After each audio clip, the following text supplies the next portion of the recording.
So, as highlighted in the activity at the beginning of the webinar, the traditional kind of approach to performance reviews can create anxiety, dread. People at best are kind of go along with doing it. There's somewhere, as we showed, in that kind of middle range between 1 and 5 on a scale of, from fear to kind of absolutely being wow, motivated, loving performance reviews. Then it's very much around that middle ground. And for both parties, that is, both for the manager and for the team member. And very often that then leads to having a counterproductive effect, because I'm sure we've all been there, well, we have all been there, trying to kind of distill 364 days of work into one single document, an event, rushing around to collect feedback that actually feels so distant and it is now kind of irrelevant. It's gone, it's past, we've moved on.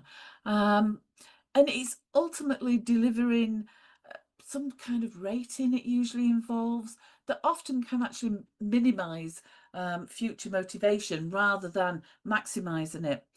And the hard truth is the traditional annual performance review is broken.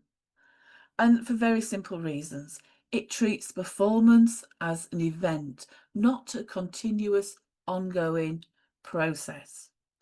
And it's a little bit like, an analogy I like to use about it is, it's like waiting till the end of a marathon to check if one of the runners needs a water break. Yeah, it's over, it's done with. It's too late, it's past.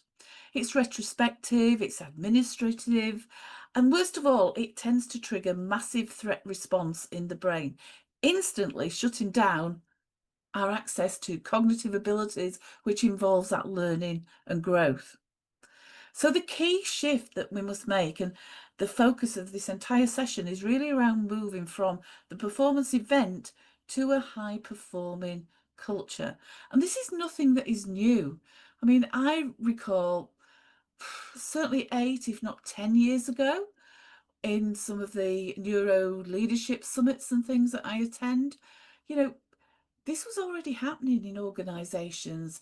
The performance review, the traditional kind of performance review, was being kicked out. It was being got rid of to move towards this. So this is something that, as I say, is not new. It's just for many organizations, they're just taking a long time to kind of catch up with it. So moving from the performance event to the performance culture is where your role as a manager becomes even more critical than ever, because you're not just an evaluator or an administrator of it. Actually, we should see that role of the manager more in the terms of a chief performance architect for your team. And your job is therefore to facilitate that continuous growth, providing that clarity to create a high engagement environment where excellent performance is the norm rather than the exception.